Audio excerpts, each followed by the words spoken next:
নমস্কার, আমাদের কৃষ্ণা টক্স বাংলা চ্যানেলে আপনাদের স্বাগত। আজকের ভাবনা, যারা বাবার কষ্ট বুঝো না তারা আমার গান শোনো না। মা সন্তানকে গর্ভে ধারণ করেন, সেবা করেন, আর বাবা থাকেন নীরব। তার কষ্ট প্রকাশ পায় না, তাই গানও লেখা হয় সামান্যই। অথচ সন্তানের মাথায় তার রক্ত ঘাম মিশে থাকে। তার প্রতিটি রোজগারে লুকানো থাকে বাবার না খাওয়া দিনের হিসেব। তিনি নিজের প্রয়োজনটুকু কমিয়ে 2 পয়সা বাঁচান কেবল আমাদের জন্য। যারা এই পৃথিবীর বাবার নীরব ত্যাগ বুঝে না, তারা আসলে হৃদয়ের চোখ বন্ধ করে রাখে। ভগবান শ্রীকৃষ্ণ গীতায় বলছেন, আমি সকলের প্রতি সমান, আমার কাছে ঘৃণ্য বা প্রিয় কেউ নেই। শ্রীমদ্ ভাগবত গীতার 9ম অধ্যায়ের 29 নং শ্লোক। পিতা মাতার প্রতি সমান ভক্তি ও করুণা না থাকলে পরম পিতা তার জ্ঞান দেন না। আসুন, বাবার কষ্ট বুঝে সেই করুণার যোগ্যতা অর্জন করি, তবেই তার বাণী হৃদয় স্থান পাবে। ভালো লাগলে একটি লাইক দিন। হরে কৃষ্ণ। নমস্কার, আমাদের কৃষ্ণা টক্স বাংলা চ্যানেলে আপনাদের স্বাগতম। আজকের ভাবনা, সংক্ষেপে নিত্যকর্ম অর্থাৎ প্রতিদিনের কর্ম। ভগবান শ্রীকৃষ্ণ গীতায় বলেন, নিজের কর্তব্যের পালন করো, কিন্তু ফলের জন্য আশা করো না। অধ্যায় 2, শ্লোক 47। নিত্যকর্ম মানে প্রতিদিনের সাধারণ কাজ, খাওয়া, পড়াশোনা, কাজকর্ম, কিন্তু ভগবান শ্রীকৃষ্ণের স্মরণ করে করা। প্রতিদিনের কাজ যদি ভগবানকে উৎসর্গ করা হয়, তা শুধুই দৈনন্দিন কাজ নয়, হয়ে ওঠে আধ্যাত্মিক অনুশীলন। যখন আমরা প্রতিটি কাজ ভগবান শ্রীকৃষ্ণের উদ্দেশ্যে করি, তখন মন শান্ত থাকে, অহংকার দূর হয় এবং জীবন সহজ ও সুন্দর হয়। তাই নিত্যকর্মকে কখনো সাধারণ কাজ ভাবো না, এটি হতে পারে তোমার আধ্যাত্মিক উন্নতির পথ। চ্যানেলটি ভালো লাগলে একটা লাইক, কমেন্টস এবং সাবস্ক্রাইব করে দিবেন, আর পাশে থাকা বেল আইকনটি প্রেস করে দিবেন। হরে কৃষ্ণ। নমস্কার, আমাদের কৃষ্ণা টক্স বাংলা চ্যানেলে আপনাদের স্বাগতম। আজকের ভাবনা, কিভাবে আমরা আমাদের ক্রোধ নিয়ন্ত্রণ করব। ভগবান শ্রীকৃষ্ণ গীতায় বলেন, ক্রোধাৎ ভবতি সম্মোহাৎ স্মৃতিবিভ্রম। অর্থাৎ ক্রোধ থেকে হয় চরম মোহ, মোহ থেকে স্মৃতিবিভ্রম।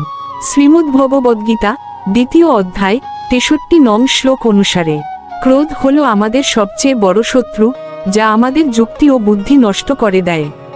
ক্রোধ নিয়ন্ত্রণের চাবিকাঠি হলো এর মূল কারণকে জানা। কামনা আকাঙ্ক্ষা অপূর্ণ হলেই ক্রোধ হয়। তাই ইন্দ্রিয়গুলোকে জাগতিক বস্তু থেকে সরিয়ে ভগবানের সেবায় নিয়োগ করাই হলো ক্রোধ নিয়ন্ত্রণের সবচেয়ে কার্যকর উপায়। ক্রোধের মুহূর্তে ভগবানের নাম স্মরণ করুন। ক্রোধ নিয়ন্ত্রণের জন্য আপনি কি করেন, তা কমেন্টে লিখুন। প্রতিদিন রাত 8টায় কৃষ্ণা টক্স বাংলা চ্যানেলের ধর্মীয় আলোচনায় যোগ দিন। এই মূল্যবান জ্ঞানটি সবার সাথে শেয়ার করুন। নমস্কার, আমাদের কৃষ্ণা টক্স বাংলা চ্যানেলে আপনাদের স্বাগতম। আজকের ভাবনা, ভয়ের কারণ কি। ভগবান শ্রীকৃষ্ণ গীতায় বলেন, ন বিভেতি কদাচন, অর্থাৎ সে কখনো ভীত হয় না। শ্রীমদ্ ভগবদ্গীতা দ্বাদশ অধ্যায় 17 নং শ্লোকের মূল ভাব অনুসারে, জীবনের সবচেয়ে বড় বাধা হলো ভয়। ভয় আসে অজ্ঞতা এবং দেহ ও জাগতিক বস্তুর প্রতি আসক্তি থেকে। যিনি জানেন যে তিনি অবিনশ্বর আত্মা এবং যিনি ভগবানের চরণে শরণাগত, তিনি আর কখনো ভীত হন না। অভয়ই হলো দৈবী গুণের প্রথম লক্ষণ।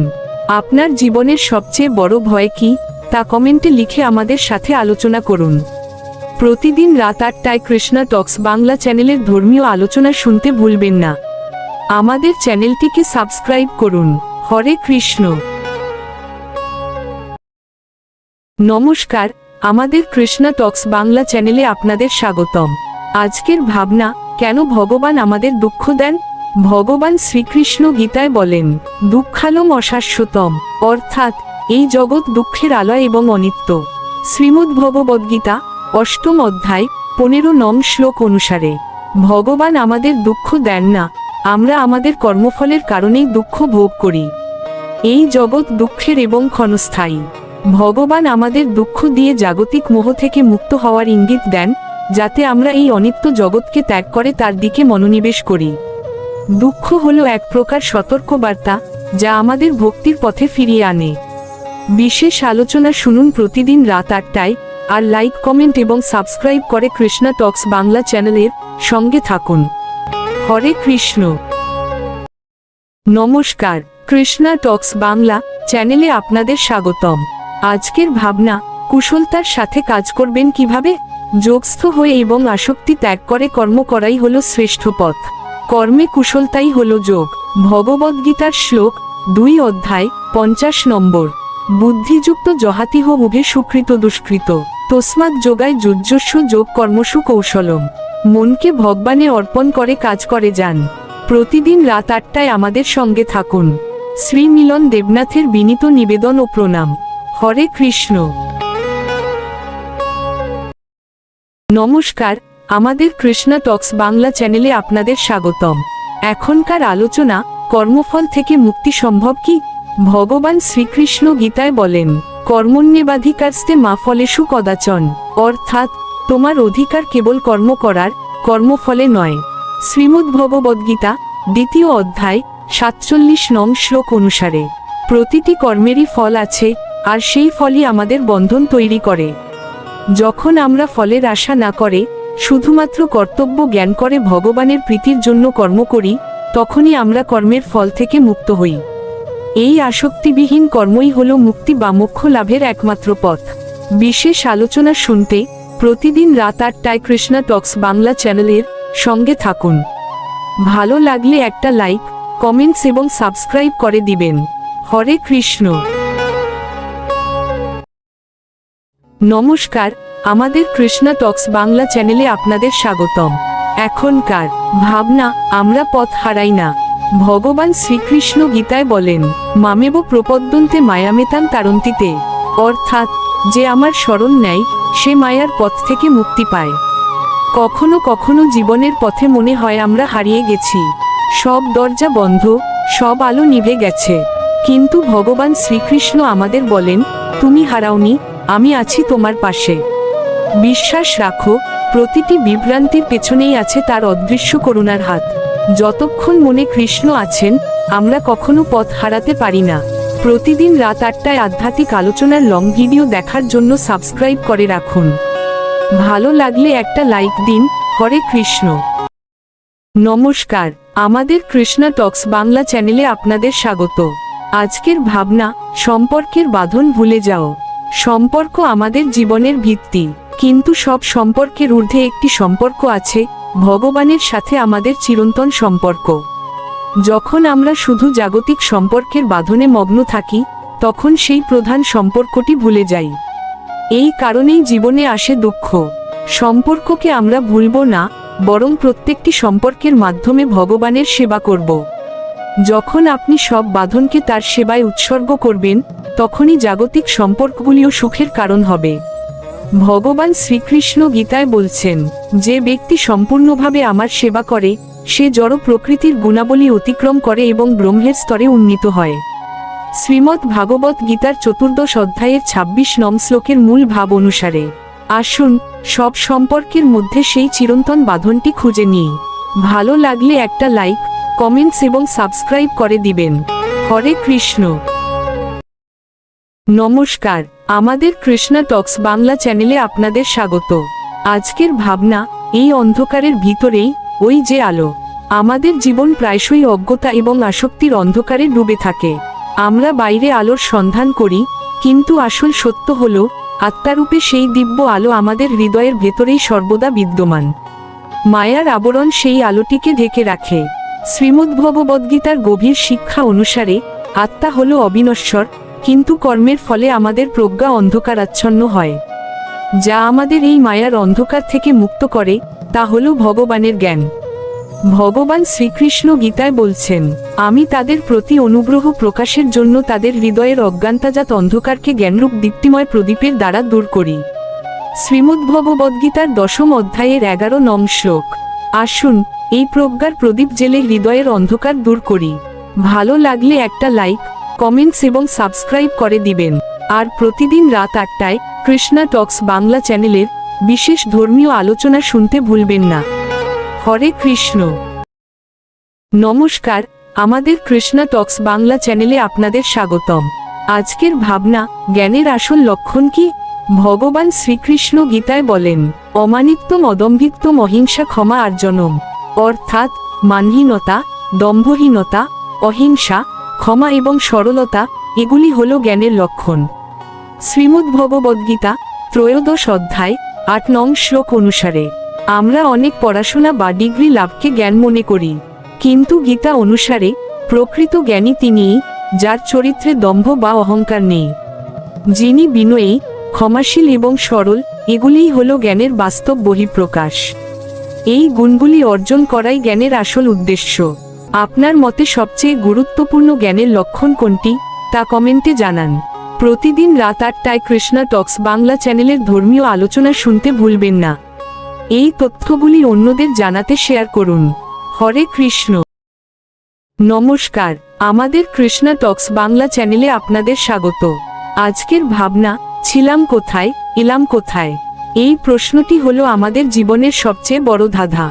আমরা ছিলাম ভগবানের সেই আনন্দময় ধামে, যেখানে কোনো দুঃখ ছিল না। আর আজ আমরা এসেছি এই দুঃখালয়ে, জড় জগতে, যেখানে জন্ম, জরা, ব্যাধি, মৃত্যুর কষ্ট। কেন এই ভুল?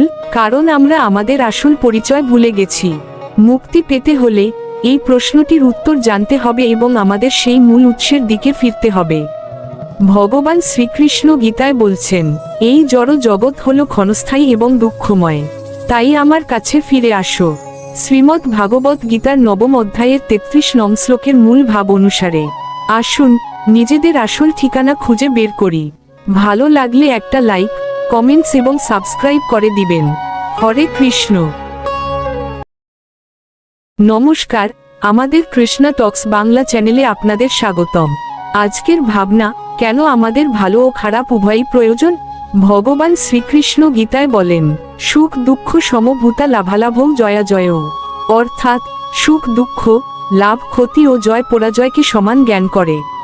শ্রীমদ্ভগবদ্গীতা 2 অধ্যায় 38 নং শ্লোকের মূল ভাব অনুসারে, জীবনে ভালো ও খারাপ উভয়ই প্রয়োজন, কারণ এই দ্বৈততা ছাড়া আমরা সমত্ব বা মানসিক স্থিরতা অর্জন করতে পারি না। খারাপ পরিস্থিতি আমাদের শেখায়, আর ভালো পরিস্থিতি কৃতজ্ঞতা শেখায়। উভয়কেই সমানভাবে গ্রহণ করার মানসিকতাই আমাদের আধ্যাত্মিক পথে স্থিতধি করে তোলে। ভালো ও খারাপের এই দ্বন্দ্বে আপনি কিভাবে স্থিত থাকেন, তা কমেন্টে জানান। ভিডিওটি অন্যদের কাছে পৌঁছে দিতে শেয়ার করুন। হরে কৃষ্ণ। নমস্কার, আমাদের কৃষ্ণা টক্স বাংলা চ্যানেলে আপনাদের স্বাগতম। আজকের ভাবনা, বিশ্বাস না সংশয়, আপনার সিদ্ধান্ত। কখনো কখনো মনে হয় আমরা সবকিছুতেই যুক্তি খুঁজি, প্রশ্ন করি, সংশয় করি, কিন্তু আধ্যাত্মিক পথে শুরুতেই প্রয়োজন শ্রদ্ধা এবং বিশ্বাস। বিশ্বাস ছাড়া কোনো ভিত্তি তৈরি হয় না, আর সংশয় বাধা সৃষ্টি করে। বিশ্বাস হলো স্থির পথ, আর সংশয় অস্থিরতার জন্ম দেয়। জীবনের পথে চলতে গেলে চূড়ান্ত সিদ্ধান্ত আপনাকেই নিতে হবে। আপনি বিশ্বাসকে গ্রহণ করবেন, নাকি সংশয়ের অন্ধকারে আটকে থাকবেন। শ্রীমদ্ভগবদ্গীতায় শ্রীকৃষ্ণ বলেন, সংশয়যুক্ত ও শ্রদ্ধাহীন ব্যক্তি বিনাশপ্রাপ্ত হয়, এই সংসারে এবং পরলোকে তার সুখ নেই। গীতার 4 অধ্যায় 40 নম্বর শ্লোক। তাই জীবনকে সুন্দর করতে হলে সংশয় ত্যাগ করুন। হরে কৃষ্ণ। নমস্কার, আমাদের কৃষ্ণা টক্স বাংলা চ্যানেলে আপনাদের স্বাগত। আজকের ভাবনা, হাসির মাঝে নীরব কান্না। এই জগতের একটি বড় সত্য হলো, আমরা বাইরে থেকে হাসি দেখাই, কিন্তু ভেতরে ভেতরে নীরবে কাঁদি। কারণ আমরা ভুল জায়গায় চিরস্থায়ী আনন্দ খুঁজছি। জাগতিক সাফল্য, সম্পদ বা খ্যাতি, কোনোটাই আমাদের আত্মার শূন্যতা পূরণ করতে পারে না। এই শূন্যতাই হলো আমাদের নীরব কান্না। মুক্তি পেতে হলে বাইরের অভিনয় ছেড়ে হৃদয়ের নীরব কান্নাকে ভগবানের কাছে নিবেদন করতে হবে। একমাত্র তার কাছেই প্রকৃত আনন্দ আছে। ভগবান শ্রীকৃষ্ণ গীতায় বলছেন, যিনি সুখ ও দুঃখ উভয়কেই সমান জ্ঞান করেন এবং অবিচলিত থাকেন, তিনি নিশ্চয়ই মুক্তি লাভ করেন। শ্রীমদ্ ভাগবত গীতার 12 অধ্যায়ের 18 নং শ্লোকের মূল ভাব অনুসারে, আসুন নীরব কান্না ত্যাগ করে তার কাছে প্রকৃত সুখ খুঁজি। ভালো লাগলে একটা লাইক, কমেন্টস এবং সাবস্ক্রাইব করে দিবেন। হরে কৃষ্ণ। নমস্কার, কৃষ্ণা টক্স বাংলা চ্যানেলে আপনাদের স্বাগতম। আজকের ভাবনা, আহার কিভাবে চরিত্র গঠন করে। সাত্ত্বিক আহার আয়ু, বল ও আনন্দ বৃদ্ধি করে। আপনি যা খান, আপনার মনও তেমন হয়। ভগবদ্গীতার শ্লোক 17 অধ্যায় 8 নম্বর। পবিত্র আহার গ্রহণ করুন, জীবন বদলে যাবে। প্রতিদিন রাত 8টায় আমাদের সঙ্গে থাকুন। একান্ত অনুরাগে নিবেদক শ্রী মিলন দেবনাথ। হরে কৃষ্ণ। নমস্কার, আমাদের কৃষ্ণা টক্স বাংলা চ্যানেলে আপনাদের স্বাগত। আজকের ভাবনা, মরণকে বশ করার ছোট্ট কৌশল। এই জগতে সবচেয়ে নিশ্চিত সত্য হলো মরণ। কিন্তু মরণ কি সত্যিই অবধারিত? আসলে মৃত্যু কেবল দেহের, আপনি তো আত্মা। তাই মরণকে বশ করার ছোট্ট কৌশলটি হলো আত্মজ্ঞান লাভ করা। যে ব্যক্তি নিজেকে নশ্বর দেহ না মনে করে অবিনশ্বর আত্মা বলে জানে, তার কাছে মরণের ভয় থাকে না। আর সেই জ্ঞানকে পূর্ণতা দিতে একটাই সহজ কৌশল, জীবনের শেষ মুহূর্ত পর্যন্ত ভগবানকে স্মরণ করা। ভগবান শ্রীকৃষ্ণ গীতায় বলছেন, যিনি অন্তকালে কেবল আমাকে স্মরণ করে দেহত্যাগ করেন, তিনি তৎক্ষণাৎ আমার ভাবপ্রাপ্ত হন, এতে কোনো সন্দেহ নেই। শ্রীমদ্ ভাগবত গীতার 8ম অধ্যায়ের 5 নং শ্লোকের মূল ভাব অনুসারে আসুন প্রতিদিন সেই স্মরণ কৌশল অবলম্বন করে মরণকে বশ করি। হরে কৃষ্ণ। ভিডিওটি ভালো লাগলে একটি লাইক, কমেন্টস এবং সাবস্ক্রাইব করে দিবেন। নমস্কার, আমাদের কৃষ্ণা টক্স বাংলা চ্যানেলে আপনাদের স্বাগতম। আজকের ভাবনা, তুমি যেদিন থাকবে না মা। জীবনে এমন এক সময় আসে যখন মনে হয়, যদি আমার জীবনের সবচেয়ে কাছের মানুষটা না থাকে, তাহলে আমার হবে কি? আমরা যাদের মা, বাবা, বন্ধু, সখা বলে ডাকি, তাদের প্রতি আমাদের ভালোবাসা স্বাভাবিক। আর গীতার শিক্ষায় ভগবান শ্রীকৃষ্ণকে মা, বাবা, পিতা, বন্ধু, সখা সব রূপেই দেখা যায়। মা মানে শুধু একজন নারী নয়, মা মানে আশ্রয়, স্নেহ, নির্ভরতা, যা ভগবানও আমাদের দেন। সুতরাং মা শব্দটি আধ্যাত্মিকতার ভাষায় সম্পূর্ণই গ্রহণযোগ্য। ভগবান শ্রীকৃষ্ণ গীতায় বলেন, 9ম অধ্যায় 17 নম্বর শ্লোক, আমি পিতা, আমি মাতা, আমি সহায়, আমি আশ্রয়। তাহলে প্রশ্ন আসে, তুমি যেদিন থাকবে না মা, কার কি আসবে যাবে? আমার সুখ দুঃখ কে বুঝবে? সেই উত্তরও গীতা দেয়, যাকে তুমি সত্যিকারের হৃদয়ে ডাকো, তিনি কখনো তোমাকে ছেড়ে যান না। মানুষ দূরে থাকতে পারে, কিন্তু ভগবান শ্রীকৃষ্ণ তোমার প্রত্যেক নিঃশ্বাসে থাকেন। যার প্রতি ভরসা রাখলে কোনোদিন একা হতে হয় না। তাই মাকে সম্মান করো, আর কৃষ্ণ কৃপা লাভ হতে থাকুক। নমস্কার, আমাদের কৃষ্ণা টক্স বাংলা চ্যানেলে আপনাদের স্বাগতম। আজকের ভাবনা, আপনার গন্তব্য কোথায়? জীবনের প্রতিটি মুহূর্ত আমাদেরকে একটি গন্তব্যের দিকে নিয়ে যায়, কিন্তু আমরা কি জানি সেই গন্তব্য সত্যিই আমাদের শান্তি দেয় কিনা? ভগবান শ্রীকৃষ্ণ গীতায় বলেছেন, জীবনের মূল লক্ষ্য হল নিজের মনকে নিয়ন্ত্রণ করা, অহংকার ও মায়ার বন্ধন থেকে মুক্ত হওয়া। যেখানে মন শান্ত, সেখানে জীবন শান্ত। যেখানে আত্মসমর্পণ আছে, সেখানে মুক্তি। অতএব প্রতিটি কর্ম, প্রতিটি চিন্তা, প্রতিটি অভ্যাস এমনভাবে পরিচালনা করো যাতে তা তোমার সত্যিকারের গন্তব্য, আত্মার শান্তি ও ভগবান শ্রীকৃষ্ণের সান্নিধ্যে পৌঁছে। চ্যানেলটি লাইক, কমেন্টস এবং সাবস্ক্রাইব করতে ভুলবে না। হরে কৃষ্ণ। নমস্কার, আমাদের কৃষ্ণা টক্স বাংলা চ্যানেলে আপনাদের স্বাগতম। আজকের ভাবনা, মানব জীবনকে কিভাবে সার্থক করা যায়? ভগবান শ্রীকৃষ্ণ গীতায় বলেন, অথ যোগমনুষ্যিত্ব যজুর্নিয়তৈর মনসা, অর্থাৎ যিনি নিয়মিতভাবে যোগ অনুশীলন করেন, তিনিই জীবনকে সার্থক করেন। শ্রীমদ্ ভগবদ্গীতা 8ম অধ্যায় 8 নং শ্লোকের মূল ভাব অনুসারে মানব জীবনকে সার্থক করার একমাত্র উপায় হল ভগবানের প্রতি অবিচলিত ভক্তি ও প্রেম অর্জন করা। ক্ষণস্থায়ী জাগতিক লক্ষ্য নয়, বরং জন্ম মৃত্যুর চক্র থেকে মুক্তি লাভ করে ভগবানের নিত্যধামে ফিরে যাওয়ার জন্যই এই জীবন। তাই প্রতি মুহূর্তে ভগবানের নাম স্মরণ ও তার সেবার মাধ্যমে জীবনকে সার্থক করা উচিত। আপনার জীবনের সবচেয়ে বড় আধ্যাত্মিক লক্ষ্য কি? কমেন্টে লিখুন। প্রতিদিন রাত 8টায় কৃষ্ণা টক্স বাংলা চ্যানেলের আলোচনা শুনতে ভুলবেন না। জ্ঞানের এই পথে আপনাদের সঙ্গে নিবেদক শ্রী মিলন দেবনাথ। হরে কৃষ্ণ। প্রিয় ভক্তগণ, এতক্ষণ ধৈর্য ধরে আমাদের শর্ট ভিডিওগুলো একত্রে দেখা বা শোনার জন্য আপনাদের আন্তরিক ধন্যবাদ। কৃষ্ণা টক্স বাংলা চ্যানেলের পক্ষ থেকে আপনাদের প্রতি সাদর আমন্ত্রণ ও সহানুভূতি জানাচ্ছি। হরে কৃষ্ণ।